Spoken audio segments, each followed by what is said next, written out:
Little background before I get into a story here.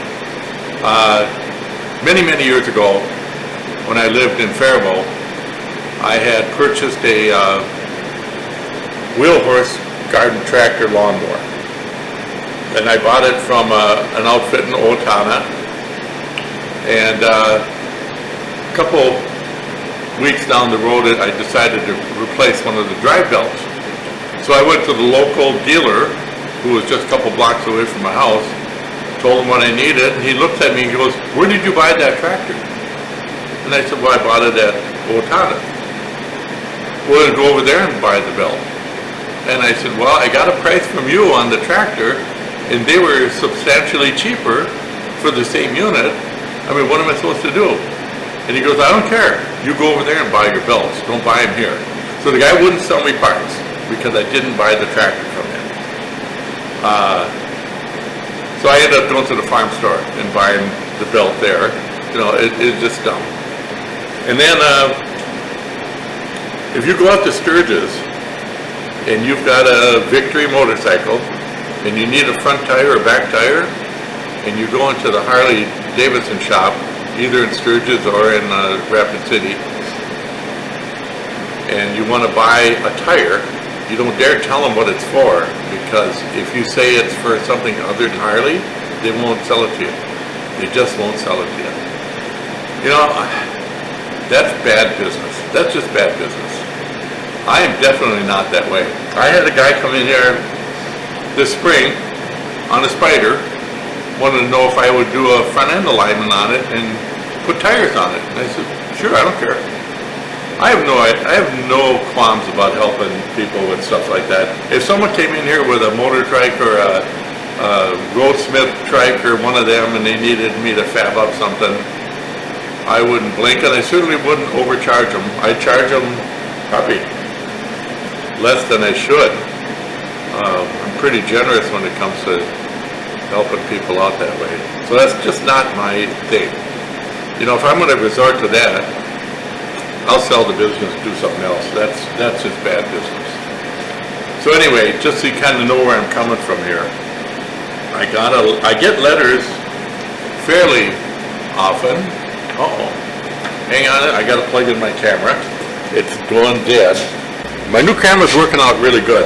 I like this camera. It's got a good image quality and all that. It's a little harder than batteries though, so I've got it plugged in now, so sorry about that. Anyway, I get, you know, I had one guy call me just out of the blue here a while back, just to tell me how much he liked this trike, you know. And people send me notes and pictures, and I've got pictures of people going down the Dragon and that kind of stuff. And it's nice, you know. I get some really good feedback from my customers. They treat me real well. They're very gracious, and you know, I do appreciate that. And it makes me feel good that I came up with something that actually works for them, and they're pleased. So I never criticize anyone's workmanship. I've said it over and over. Motor trike, Roadsmith, California Sidecar, Hannigan, I don't care. They all do excellent work. Their workmanship is first class. However, I am critical of stupid things. Leaning trikes, for instance. It's a dumb idea. Leaning trike is a dumb idea. It's as smart as a leaning car. It doesn't make any sense. And a lot of people have tried leaning trikes in the past and building them and that kind of stuff, and found out that it's a novelty project. It doesn't really do anything, and it's just dumb. So I'm pretty outspoken when it comes to dumb ideas, but I'm certainly not critical of people's ability to do fine work. I'll put it to you that way. And the same thing goes with back wheel trikes. I mean, it is a dumb design. It's definitely a downgrade. Going from a two-wheel motorcycle to that type of bike is a downgrade. It's not sporty, it's clunky, it's weird. They don't ride the best, they don't handle the best. The Can-Am style and what I do here, that is a sport trike. That is a parallel move, maybe even an advancement, because you can extend your riding to other types of surfaces other than paved roads. So, you know, I just don't like people doing things just because that's the way it's always been done. You know, you hear that with employees. If you work in a company, you know, and someone new comes in, they go, well, where we worked, that's not how we did it. Well, that's because you're not there now. You're working for this company. We don't do it that way. We do it this way. Learn our way, you know? And really, back wheel trikes, the only reason they put the wheels in the back is that's the way it's always been done. And it's simple, and you don't have to know anything about steering geometry. You just slap the wheels on the back. And anyway, let me go through a letter I got from a gentleman. And this is back, when did he send me this? Okay, way back in June. And I've been kind of sitting on it, but I've been in correspondence with this fella. And I'm just going to read you verbatim what he sent to me in my response, and I am not going to mention his name nor the name of the company, because that's just the way I am. Here he says, Norm, by the feel of your website and YouTube presence, you are a busy, focused individual. I really should not bother you with handling issues on a different brand of trike, but thanks in advance if you read and provide any information or advice for my wife and I. My name is Mr. X, and my wife and I are retired, self-employed retailers from central Wisconsin. As part of my working career, I was also employed as a mechanic for Harley-Davidson Motor Company in product development. Not an expert by any means, but fairly well versed. So he does have a background in motorcycling and that kind of thing. So that's good insight. 2 years ago, we purchased a 2015 GL18 XX reverse trike from an independent dealer in Texas. Beautiful bike except for 3-bolt tires. The bike had 25,000 miles on it and was converted from new by X company. I rode the machine from Houston to our home in eastern Arizona. It was the most terrifying 1,200-mile ride of my life. The machine was possessed and still is. Wanders at will, very unstable, 60 mile per hour, white knuckle experience for 1,200 miles. Fast forward 2 years, I replaced all 3 tires and the shocks, adjusted and aligned several times, consulted with X company several occasions, which was not much help. Checked alignment of the kit to the rear wheel with long aluminum tubes and cheap but effective. Craftsman self-leveling laser level, straight within 1/16-inch. Caster appears to be built into the arms, which it would be. Marginally adjustable with upper A-arm cams. Set the camber to 0. Toe is 1/8 inch. Checked and lubed swing arm bearings. Tried lots of different tire pressures. Handling is improved, but far from a pleasure to ride. I know it's asking a lot, but any insight would be forever acceptable, or appreciated, I should say, excuse me. Everyone says we should send it down the road, but after all this, it's more of a personal challenge than a cool motor toy. Thanks again for any direction you might provide. Okay, a couple things. I'm well aware of the brand, and I'm well aware of exactly the problem. 25,000 miles and the tires are bald. That's half the life it should have been. One thing I didn't think I have in here is the exact tire pressure that was set on the machine. I'm guessing it was, and here again, knowing the company, I'm guessing it was about twice as much as it should have been, which is going to accelerate the wear dramatically. It also makes them handle horribly. And I also, as we go on here, know more about this. And, you know, to be fair to everybody involved, I've had individuals drive mine, and for the first time, they were terrified. Some, not all. Most people get it right away, especially if they've ridden snowmobiles or any kind of a sport, utility vehicle, ATV, whatever. They've got it pretty well under wraps. But my advice to people is always relax. If you can relax and you're going to get, in the Can-Ams, same thing. Mine and the Can-Am actually handle exactly the same. You're going to get a little bit of drift. It's pretty minor. I equate it to taking a motorcycle over a bridge that has the metal grates, how they don't quite line up and the bike tends to jump sideways, maybe a half inch at a time. It feels like a foot, but it's a half inch. After you do that a couple times, you learn that if you just relax, the bike will do a little wiggle, but it'll go right over the bridge and it's no big deal. You get used to it. So with the Can-Am in mind, it's kind of that way. So I'm going to go ahead and say part of his fear here was you're scared, so you tighten up, which makes it worse because our bodies are a little too slow. We correct at the wrong time, which makes it actually worse. So I'm going to give him the benefit of the doubt that part of the white knuckle experience was just the fact that the gentleman needed to get used to it.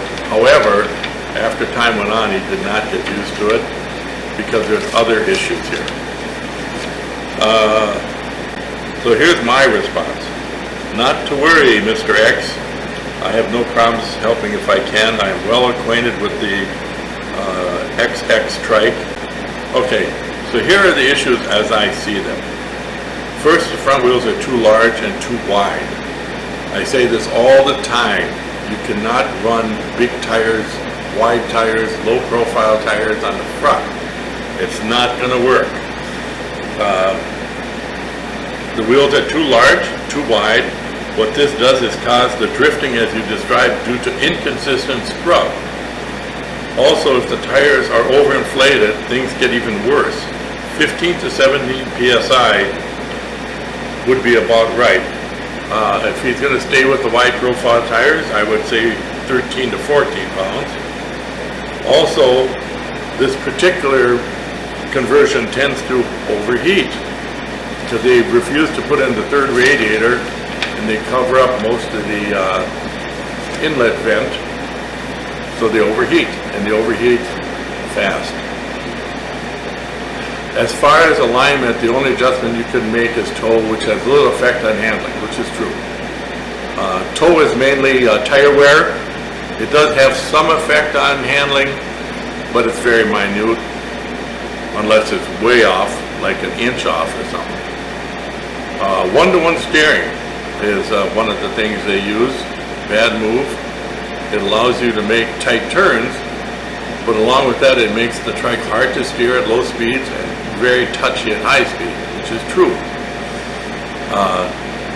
Now that's all based on my experience, and many of these mistakes I've made myself, which is true because I have tried one-to-one steering, and then I went the other way, and then I found the compromise.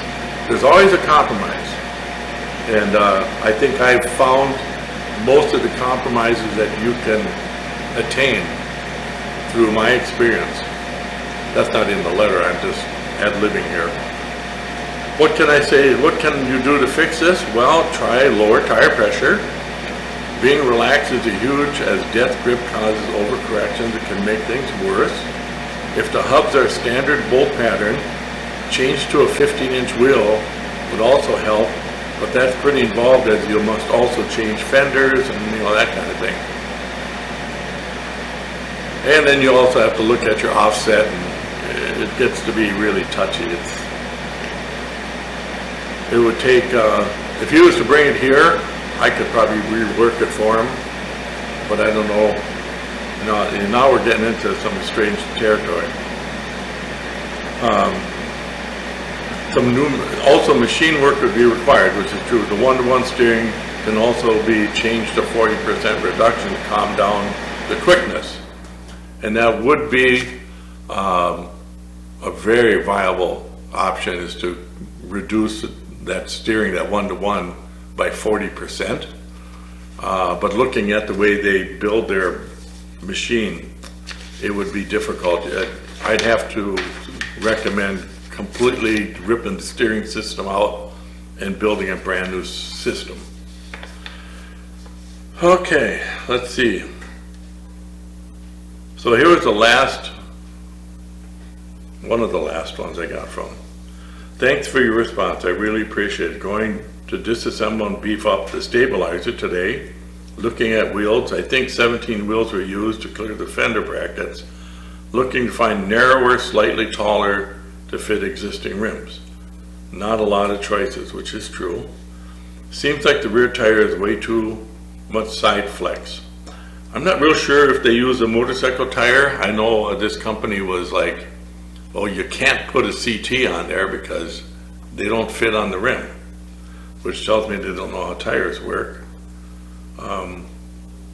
But it sounds like you maybe did put a regular radial tire on the back. I'm not too sure.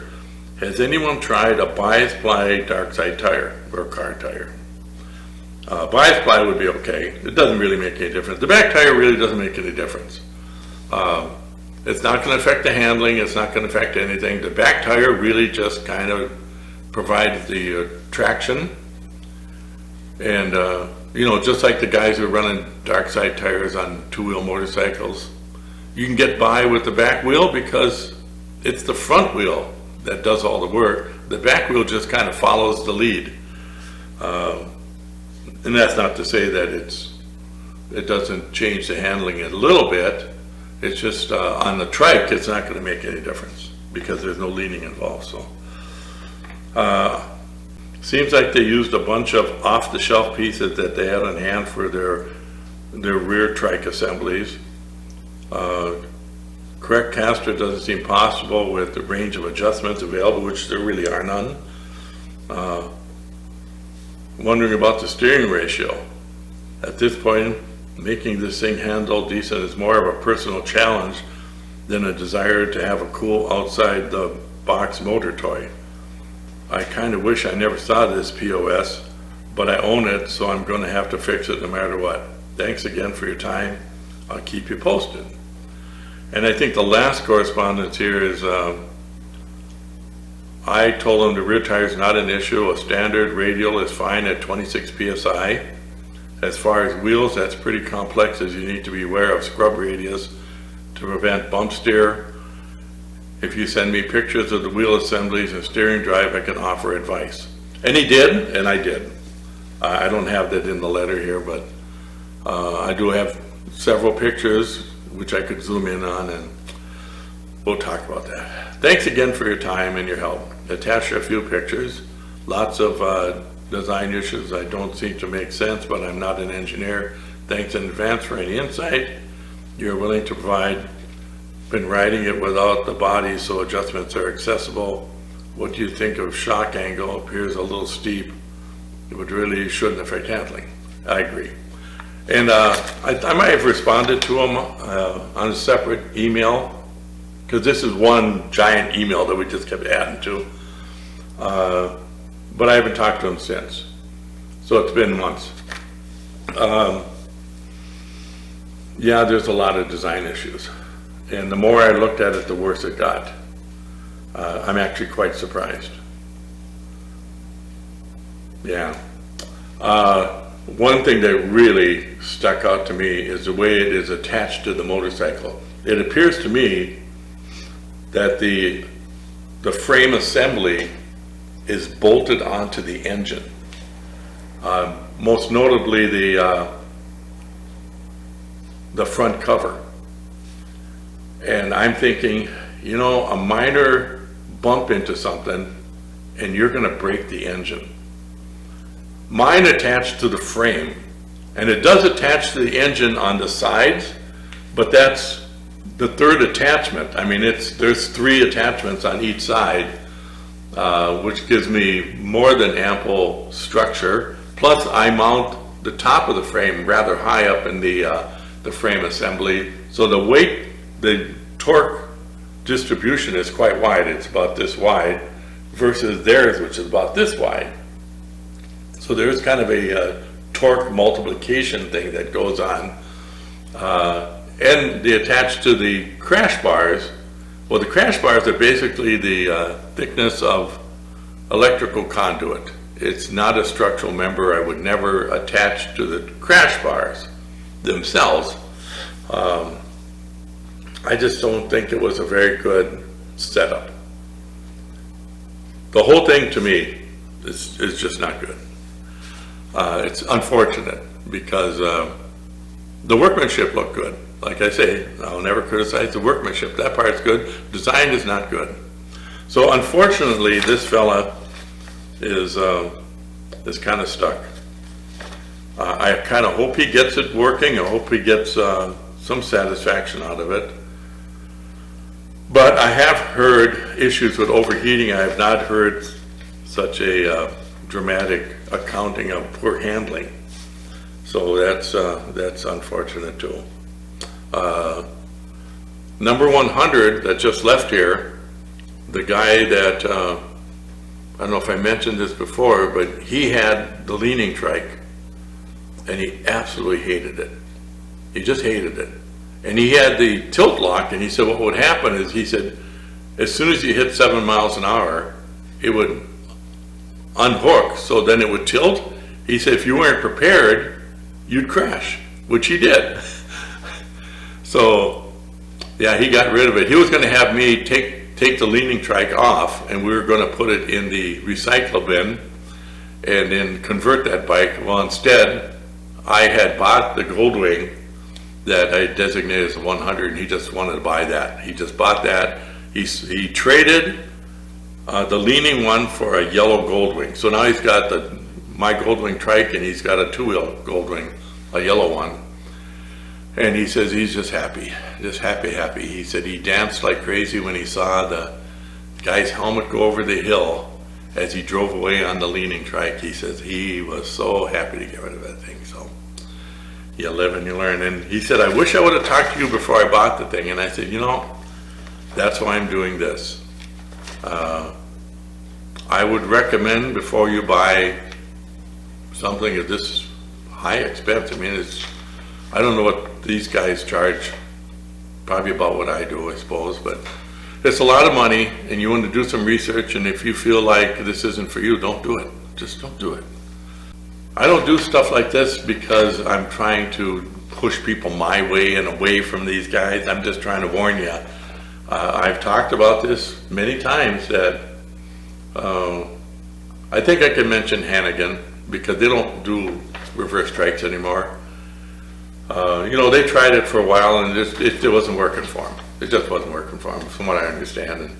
And you know, they're heavy into sidecars and trailers and the back wheel trikes, and you know, the front wheel design it's involved. You have to have a whole different focus, and you have to have a different understanding, and you have no steering geometry and physics, and there's a lot to it. And you know, this wasn't something that I just dreamt up one day and the next day I had it. This was something I worked on for 5 years and still didn't have all the bugs worked out. It was probably, I would say honestly, it was probably 10 years before I really felt I had it nailed. So that was only 5 years ago. So it's a pretty involved deal. And you know, I'll honestly say I had one bad customer in my 10 years so far. Not bad. There are people that are unsatisfiable. So it happens, you know, it happens, and you do the best you can, and you try to satisfy everybody's needs, and you take it on the chin once in a while, and that's the way she works. But anyway, I just thought it would be interesting to share something that is just unfortunate. I feel bad for the guy. I just feel bad for him. It's too bad. I wish people wouldn't have to go through stuff like this, but I've seen worse, you know, so it happens. So today I am going to package up some rotors. The guy who came to get that bike, he wanted the front wheel because it's got aftermarket rotors on it, which are pretty nice, and he wants to put them on his other one. Well, he left and we both forgot about the wheel. So I'm going to pull the rotors off, package them up, ship them to him. on my dime, and that's fine. Dumb. A guy should not, when I'm talking, the brain doesn't work, you know, the words come out, but there's nothing happening up there, I guess. But he was the same way. He got halfway home and says, oops, I forgot something. So we'll take care of that today, and I'll see if I can get a frame or two stuck on here. So we'll get that much done. So we'll talk to you later. This shall be continued.